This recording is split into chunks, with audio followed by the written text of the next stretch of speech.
Welcome back to the deep dive.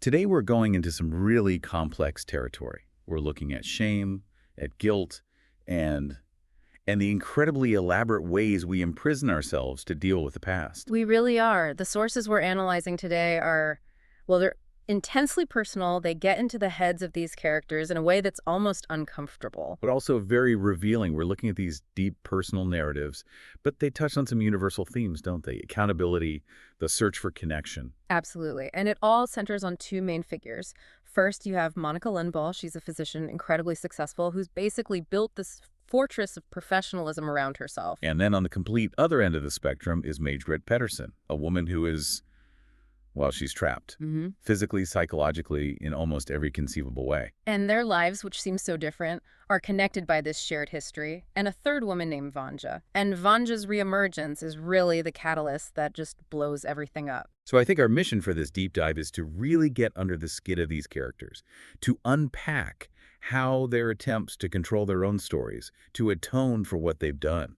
How those attempts actually end up creating the very prisons they're trying to escape. I mean, that's the core of it. The tension between how they present themselves to the world and what is actually going on inside. A devastating inner reality. Yeah. Okay, so let's start with Monika. Let's establish the architecture of her prison, this professional facade. Well, on the surface, like you said before, she is the absolute ideal of success. She's the head surgeon of general surgery. Which is no small thing. That requires immense discipline, immense control. Exactly. Control is everything. And she has all the external symbols to prove it. The expensive German car, the perfect home that's managed down to the last detail. And in her mind, these aren't just luxuries, are they? They're more than that. Oh, much more. They're proof. They are, for her, irrefutable evidence of her competence, of her worth. It's as if she can point to the BMW and say, see, I'm a person of value. My life is in order. It's a tangible shield against the chaos she feels inside. It is a very, very expensive shield. But what's so fascinating is how the sources contrast this image with her internal state. She takes the physician's oath, to serve humanity, cure the sick, alleviate suffering. But she can't do any of that for herself. Not at all. In fact, she feels the complete opposite. The source material is explicit. Despite all the success, she feels she hasn't managed to make anything out of it. It's all hollow. And this hollowness, this void, it's not just an abstract emotional thing. The sources describe it in such a physical way. Yes, the unequivocal language of the body. Her body is, as it's put, begging to be touched. She struggles with this profound, chronic loneliness. A physical ache for connection. Yet she's the one who builds the walls. She permits, only restrained pleasure in her relationships. That phrase is so telling, isn't it? Restrained pleasure. It's like she's rationing connection. She can't let her emotions take over because the facade is just too fragile. So why is that restraint so crucial for her? What's the great fear? I think it's the risk of being truly seen. True intimacy requires vulnerability. And for Monika, vulnerability is a catastrophic threat. The source makes it crystal clear. She is terrified that if she lets someone in and they leave... They never survive. Exactly. The potential cost of abandonment is so high that she prefers the guaranteed pain of loneliness. It's a known quantity. She can manage it. She can't manage the possibility of being known and then rejected. So the status symbols, the professional success, they're not just proof of worth. They're a substitute for warmth. A perfect substitute in her mind. They can't leave her. Her title can't decide it doesn't love her anymore. It's a very dense, protective wall she's built. The ultimate paradox, gaining everything on the outside only to feel completely empty on the inside. So while Monika's building this pristine prison of glass and steel, let's shift to Maj-Britt.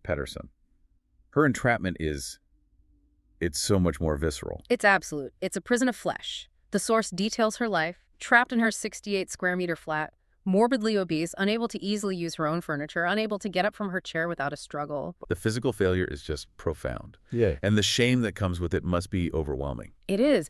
The source even mentions a past incident where getting her out required reinforcements from security. Imagine that humiliation. It's something she is determined will never, ever happen again. So she just doesn't move. She's under a self-imposed house arrest. And this creates a dependency, right? She needs home help to survive. Yeah. But her relationship with them is so toxic. It's fascinating psychologically. She refers to them as little people or users. She despises them. She manipulates them. It seems like a defense mechanism. It's 100% a defense mechanism. Think about it. She has lost all control over her own body, the one thing her religious upbringing told her she must control. So the only way she can reclaim any sense of agency or superiority is by intellectually dominating the few people who enter her world. So she uses her perceived helplessness as a weapon. Precisely.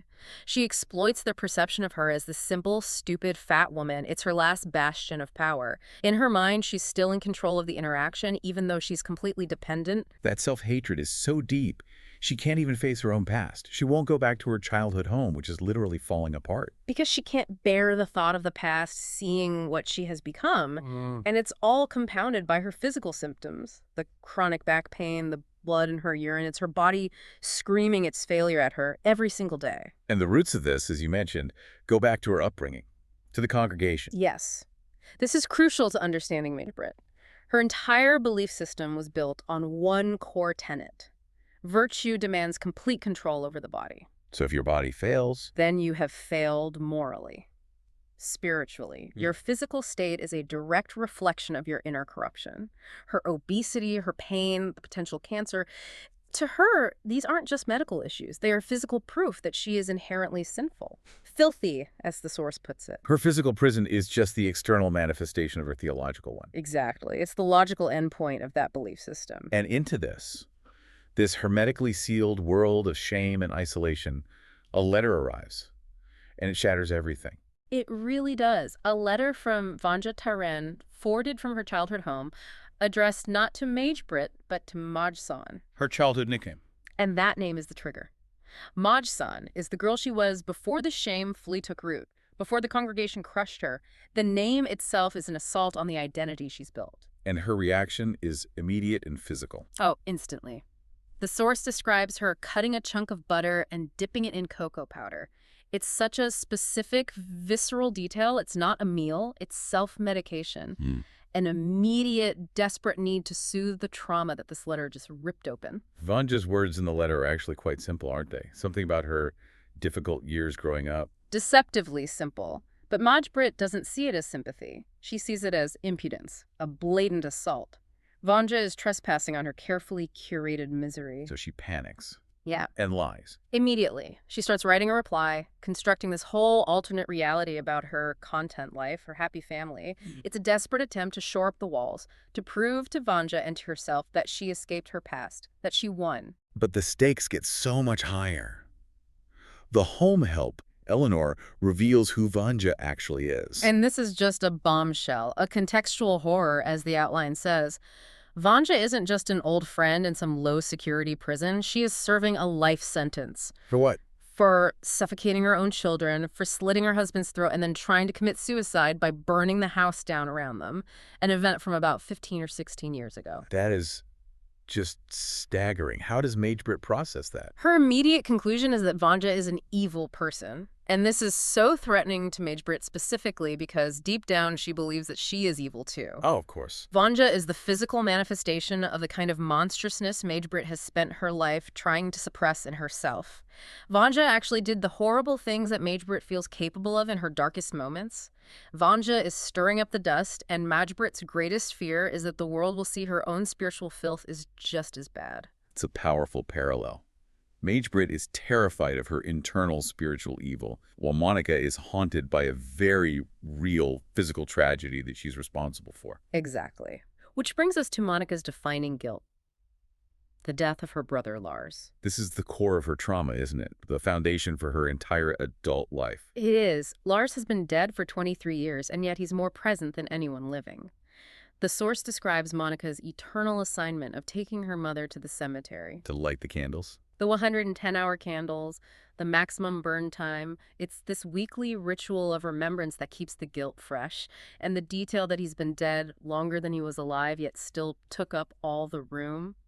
That's just crushing. The ghost is the center of the family, and the secret around his death is what fuels Monika's survivor's guilt.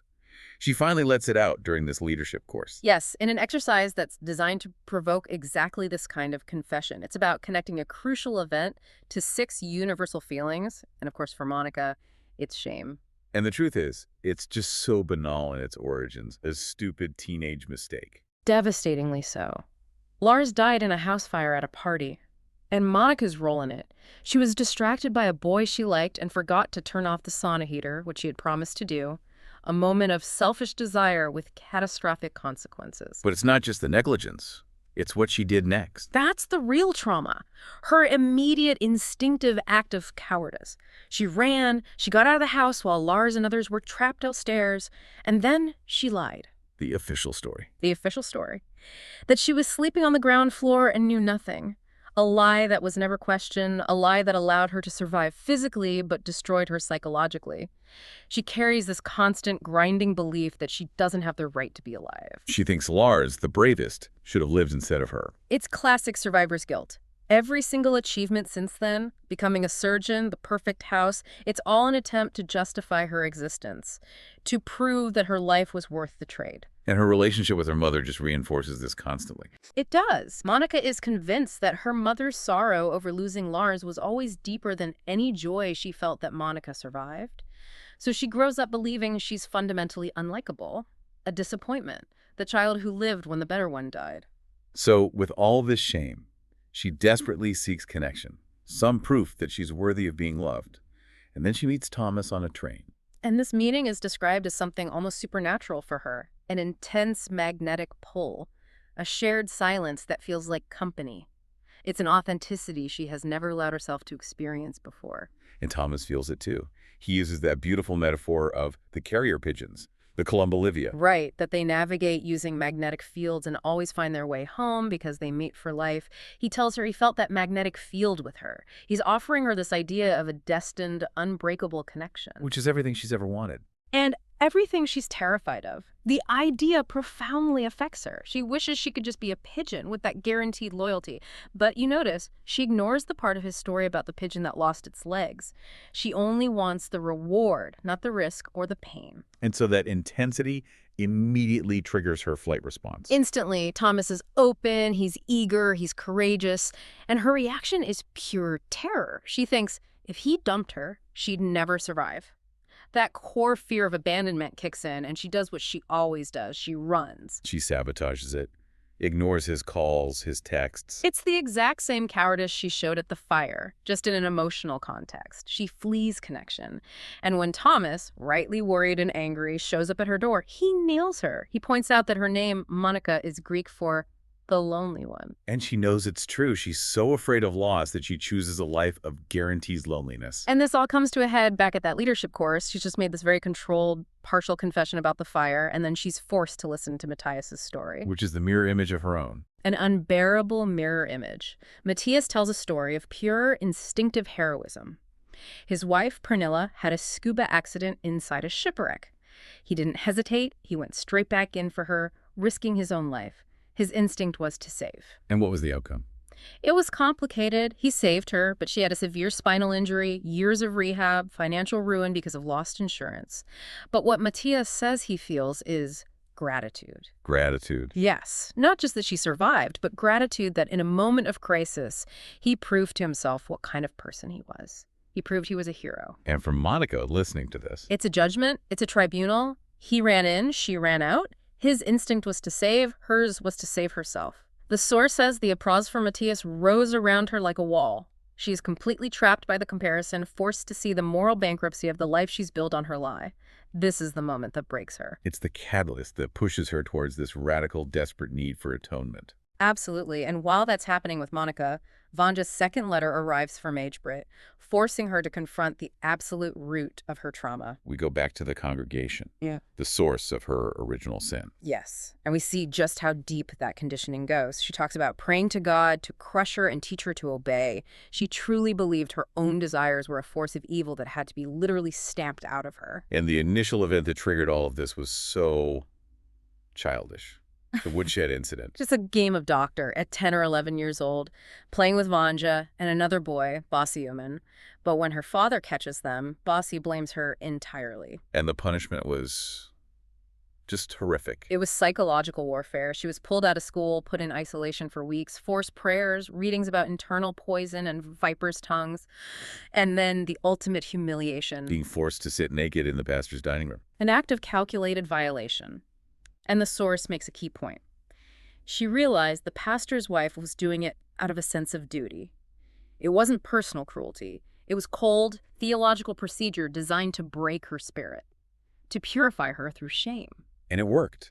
It taught her that her body, her desires, were synonymous with filth. It did. It instilled this lifelong belief that her physical self was something to be suppressed and punished, which leads directly to her later isolation and obesity. It's a physical wall against the world and against desire itself. And yet she did try to rebel, didn't she? Yeah. She married Karin, a man from outside the congregation. She did, and her family treated it as the ultimate betrayal. Apostasy. They were purged, cut off like a poisonous root. And during the final confrontation, her father uses her deepest shame as a weapon against her new husband, screaming, self-abuse, that's what it's called. He weaponized her secret. But for Maj-Britt, the punishment from God wasn't over. No. After a very difficult birth, she has a daughter, Susanna, who is blind.